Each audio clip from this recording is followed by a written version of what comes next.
लड़के ने अचानक उसे जमीन पर गिराकर दबोच लिया और तभी महिला ने कुछ बेहद डरावना महसूस किया। अब उसकी नजरों में वो मासूमियत नहीं थी, उसकी आंखें अब किसी बुरी नीयत से भरी हुई थी। महिला को बहुत बेचैनी महसूस हुई। उसने तुरंत उसे धक्का दिया। कुछ पूछने ही वाली थी कि लड़का फिर से पहले जैसा सामान्य हो गया। लेकिन रात में जब महिला सो रही थी, लड़का चुपचाप फिर से आकर उसके बिस्तर में लेट गया। वह धीरे धीरे महिला के शरीर को सहलाने लगा। महिला को जरा भी मालूम नहीं था अगले दिन घर में एक पारिवारिक मिलन था। महिला अपने नए पति के साथ सामान्य बातचीत कर रही थी। तभी पास खड़ा लड़का उसे एक अजीब नफरत से घूर रहा था, जैसे उसने उसके साथ कोई बड़ा धोखा किया हो। महिला समझ नहीं पा रही थी कि वो ऐसा क्यों कर रहा है। वह सोच रही थी कि अकेले में उससे बात करेगी, लेकिन हैरानी की बात ये थी उसके चेहरे पर एक बेहद गंभीर भाव था। उसने कहा, मैं तुम्हें मार डालूंगा। महिला की चिंता अब गुस्से में बदल गई, लेकिन लड़का उसकी बात सुने बिना सीधे अटारी की तरफ भाग गया। क्योंकि घर मेहमानों से भरा हुआ था, महिला उस समय कुछ नहीं कर सकी। अगले दिन जब उसका पति काम पर गया, महिला ने तय किया कि अब वह लड़के से ठीक से बात करेगी। लेकिन जब वह सोच में डूबी हुई थी कि कैसे बात शुरू करे, अचानक उसका हाथ कट गया। नीचे देखा तो पता चला कि पियानो की चाबियों के बीच एक रेजर ब्लेड फंसी हुई थी। वही पियानो जिसे लड़का अक्सर बजाया करता था। उसे यकीन हो गया कि यह उसी की हरकत है। तभी तहखाने से लड़के की मदद के लिए आवाज आई। वह घबराकर दौड़ी। वहाँ देखा कि लड़का जमीन पर पड़ा हुआ था, लगभग बेहोश। उसने उसे उठाने की कोशिश की, लेकिन उसका शरीर बर्फ की तरह ठंडा था। महिला ने सोचा शायद उसे बुखार है, तो वह उसे बिस्तर पर ले गई और दवा लाने उसके कमरे में गई। जब वह उसकी दराज से थर्मामीटर ढूंढ रही थी, तभी उसे कुछ और मिला। उसकी वह अंडरवियर जो उसे लगा था कहीं खो गई थी। उसके पास सोचने का वक्त नहीं था। उसने वो चीज छुपा दी, थर्मामीटर उठाया और वापस लड़के के पास पहुंची।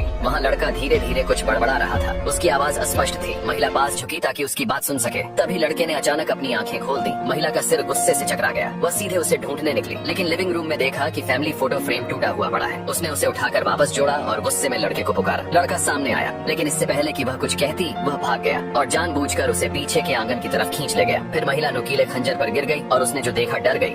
हर रेस से पहले ये लड़की अपने शरीर में परफॉर्मेंस बढ़ाने वाली दवाओं का इंजेक्शन लगाती और फिर सबूत छुपा देती अपनी साइकिल की सीट के नीचे। इन दवाओं के कारण वह लगातार 8 विश्व चैंपियनशिप जीत चुकी थी। उसे लगा था कि उसने सब कुछ बड़ी सफाई से छुपा लिया है, लेकिन एक रेस के बाद अचानक उसके कोच को आयोजकों की तरफ से फोन आया कि तुरंत डोप टेस्ट किया जाएगा। यह सुनकर जूली डर से पूरी तरह जड़ हो गई। अपने करियर को बचाने के लिए उसने जमीन पर पुशअप्स करने शुरू कर दिए ताकि शरीर में खून का प्रवाह तेज हो सके। वहीं उसका कोच दौड़ता हुआ लिफ्ट की ओर भागा और सभी मंजिलों के बटन दबाकर अधिकारियों को रोकने की कोशिश करने लगा। जूली अब भी इंजेक्शन हाथ में लेकर हिचकिचा रही थी, लेकिन तभी उसका कोच आया और समय रहते उसकी मदद की। समय बहुत कम था। जैसे ही लिफ्ट 8वीं मंजिल पर पहुंची, कोच ने जूली को स्थिर साइकिल पर चढ़ाया और तेजी से पैडल मारने को कहा, जिससे उसकी मेटाबॉलिज्म बढ़ सके। साथ ही उसने सलाइन घोल भी उसके शरीर में डाला ताकि दवा का प्रभाव कम हो सके। तभी दरवाजे पर जोर से दस्तक हुई। जल्दी में कोच ने जूली को बाथरूम में भेज दिया और कहा कि वह नहाने का बहाना बनाकर बचे हुए सलाइन का इंजेक्शन लगा ले। आयोजक बेसब्र हो चुके थे और दरवाजा तोड़ने ही वाले थे कि जूली शावर से बाहर आई, शांत और आत्मविश्वास से भरी। उनकी तेजी और योजना के चलते जूली डोप टेस्ट में पास हो गई। आगे से ऐसी परेशानी न हो, इसके लिए कोच ने एक निजी डॉक्टर की मदद ली जो उसकी दवा की मात्रा को बेहतर तरीके से नियंत्रित कर सके। अब दवाओं की मात्रा और भी बढ़ा दी गई, जिससे जूली मैदान में जैसे बंधन मुक्त घोड़ी बन गई, तेज और अजय। वह फिर से चैंपियन बन गई। लेकिन रेस के बाद जब डोपिंग कंट्रोल शुरू हुआ, सभी खिलाड़ियों से पेशाब का नमूना लिया गया, जबकि जूली से चैंपियन होने के कारण खून का नमूना मांगा गया। वह घबरा गई, लेकिन आयोजकों की निगरानी में उसे टेस्ट देना ही पड़ा। घर लौटने पर उसका परिवार खुशी से उसका स्वागत करता है, लेकिन जूली के दिल में डर समाया हुआ था। अगर रिपोर्ट पॉजिटिव आई तो करियर खत्म हो जाएगा। कोच ने उसे समझाया कि चिंता की कोई बात नहीं है। उसने खून की जांच को सामान्य दिखाने का प्लान बना लिया है। उसने जूली को एक ऐसे टेंट में रखा जो ऊंचाई वाले क्षेत्र जैसा माहौल तैयार करता था। 1 घंटे में उसके लाल रक्त कोशिकाओं की संख्या सामान्य हो गई, लेकिन इस तकनीक की कीमत थी $5 लाख। अपने करियर को बचाने के लिए जूली ने यह खर्च मंजूर कर लिया और एक और संकट से बच निकली। लेकिन कुछ ही दिन बाद जब वह वर्ल्ड कप की तैयारी कर रही थी, तो उसके कोच ने बताया कि उनका निजी डॉक्टर अवैध दवा बिक्री के आरोप में गिरफ्तार हो चुका है। पुलिस कहीं उनका पता न लगा ले, इस डर से जूली और कोच ने सारे सबूत मिटाने की कोशिश की। इसके बावजूद अगली सुबह जूली खुद को मीडिया के तूफान के केंद्र में पाती है। चारों ओर से शक और सवालों से घिरी हुई। अब उसे समझ नहीं आ रहा था कि क्या किया जाए।